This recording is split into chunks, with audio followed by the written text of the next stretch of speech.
Greetings, ladies and gentlemen. My name is Nguyen, and today I am going to talk about the technological shift, virtual reality, and cryptocurrency.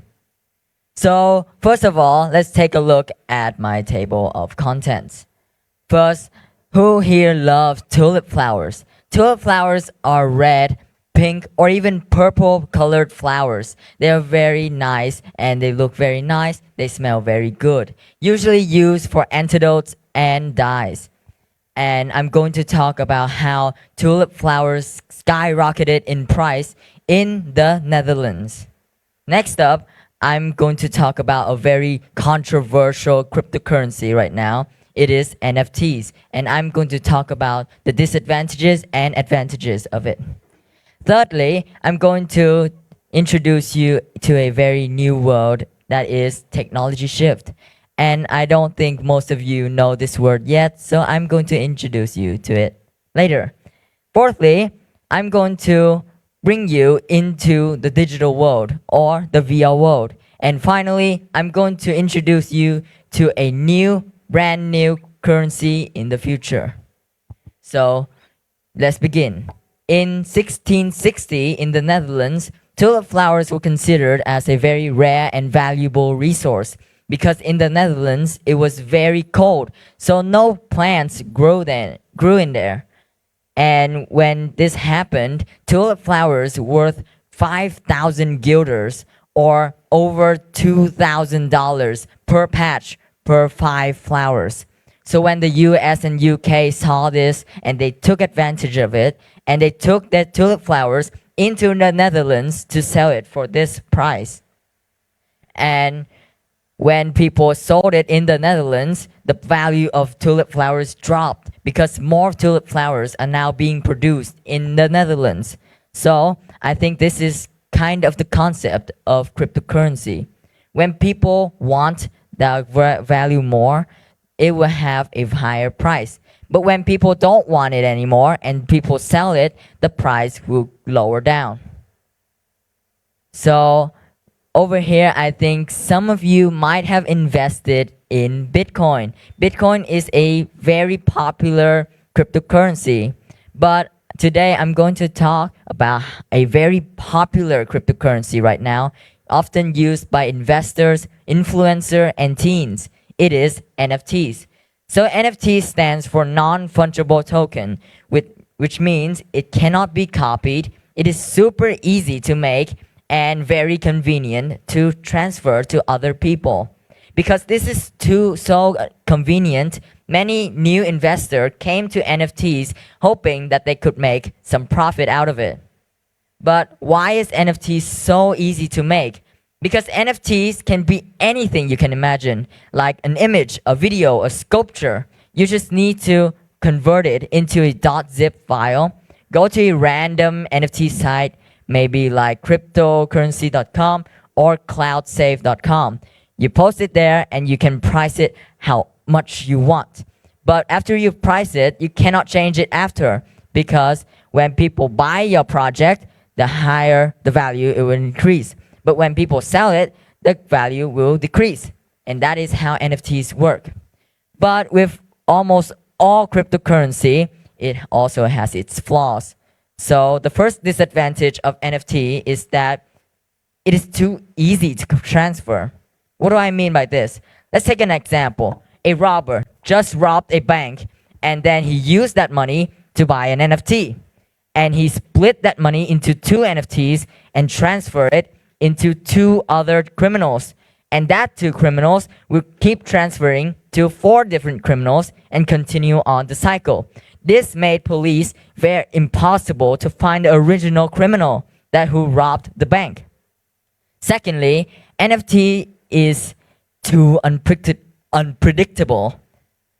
Take a look at Logan Paul. Logan Paul is a very popular boxer and YouTuber, and he makes millions of dollars. So he used his money very carelessly. He used $2.8 million on an NFT. Can you believe that? And then when his community found out that in another site, that same NFT is only worth about $10.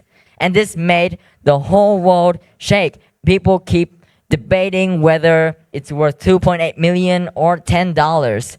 And I think it is very bad and it's very unpredictable.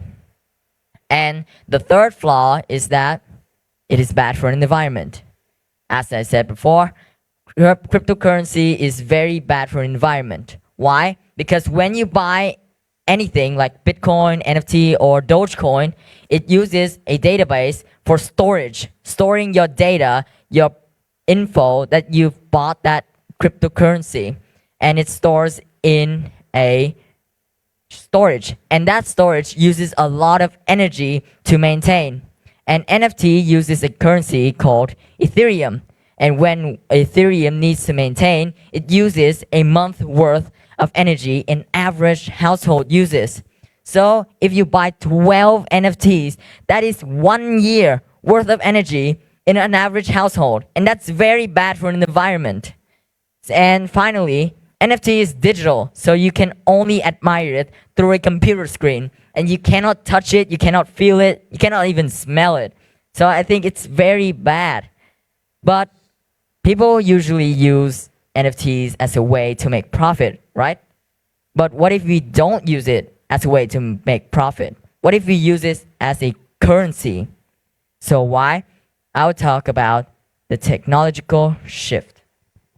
So what is a technological shift? A technological a technological shift is when someone invented something technological into Earth that made our lives change forever.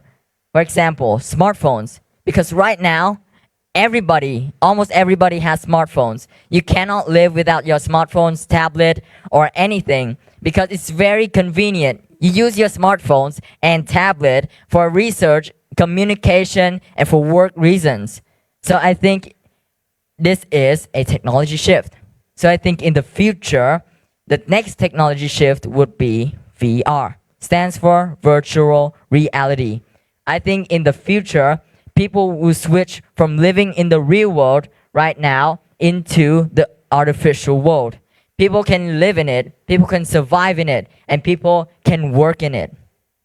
But let's not talk about the future, because right now, today, people are using virtual reality for their uses every day. For example, house tour in VR. People wear their VR headset and they can house tour their future house. It is super convenient because you don't have to travel anywhere and you don't have to waste your money on traveling there. And it is super convenient too. The next thing is that painting, wall painting, and sculpting in VR. You can paint in VR, you can sculpt in VR, and it doesn't cost any resources. And you can be as creative as you want because it doesn't cost you anything. It's only in the fake world. And then you can use that as experience and transfer it into the real world, and you can make it perfect in the real world. But there's one big problem with this, because in VR, there's yet to be a working currency. So how do we solve this? Maybe we could use cryptocurrency, because cryptocurrency is digital currency and VR is digital. So we could use this as the currency in VR. But as I said before, cryptocurrency is bad for an environment and nobody want that. But one thing that you don't know is that when you switch into the VR world, less factories will be produced, like clothing or any other accessories, sofas, chairs, anything will be less produced. And that spot is for NFTs to use energy on. And that is the way we solve this problem. So finally, I think in the future, digital money will play a very important role when the technological shift happens. So I think you just want to spend 1% of your time and money into cryptocurrency because you might not want to be lost in the trend forever, because teens right now are using cryptocurrency as a way to catch on with the trend. And I think that you should spend your time on it because you might have a big advantage in money when the technological shift happens. And that is the end of my presentation. Thank you for listening.